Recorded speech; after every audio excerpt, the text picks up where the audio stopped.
I'm Tony Porter of A Call to Men. The large majority of men are good men, righteous men, just everyday men trying to do the right thing.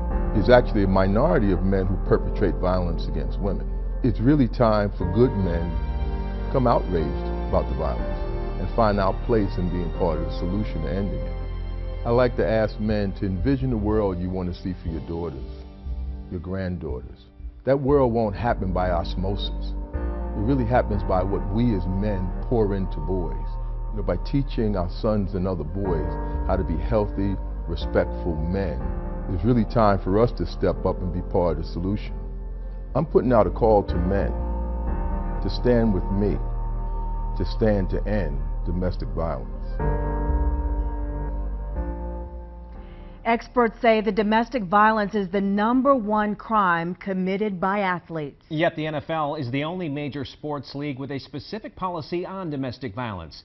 Phil Orban examines the issue and what parents of young athletes can do about it.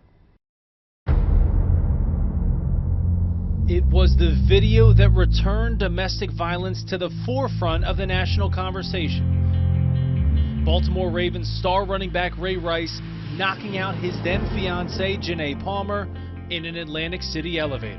It was the first of 3 high-profile domestic violence incidents that included All-Pro running back Adrian Peterson indicted for child abuse and Panthers defensive end Greg Hardy arrested on assault charges against his then-girlfriend, later dropped on appeal.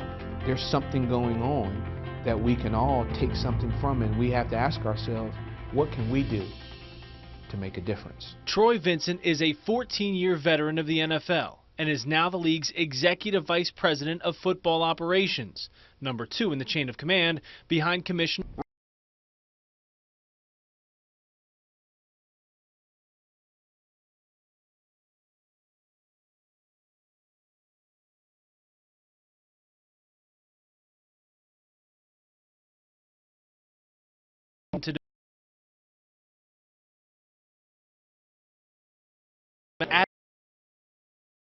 for survivors made his voice an important one as the NFL was overhauling their personal conduct policies. We've moved the needle.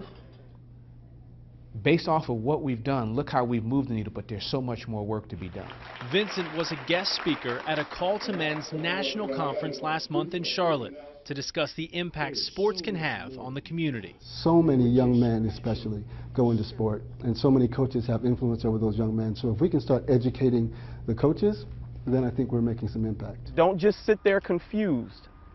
Ask what you don't know. 2 years ago, David Milligan attended a similar conference put on by A Call to Men.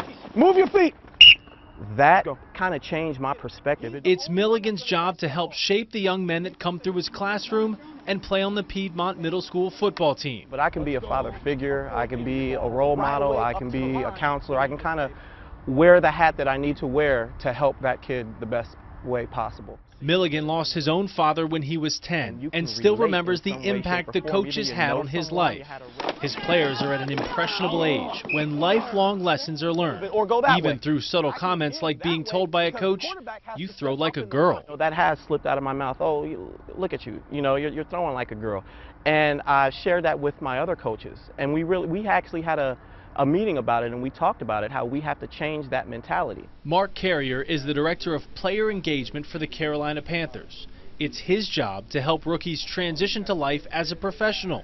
He can tell when a player has been shaped by a positive coaching role model early in life. How he speaks, how he will interact with a female, a young lady.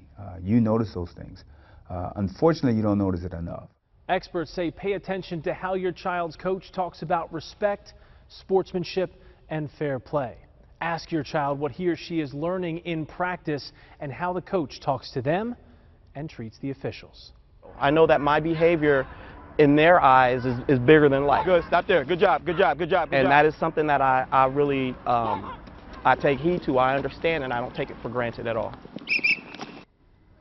Now, if you'd like to talk with someone about domestic violence, call our hotline. Experts are here in the studio ready to talk with you. This is a toll-free anonymous call. The number again, 1-800-842-7268.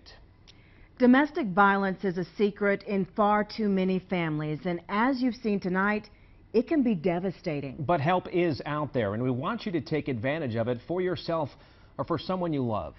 There's not just help, there is hope if we all stand up to domestic violence. Good night.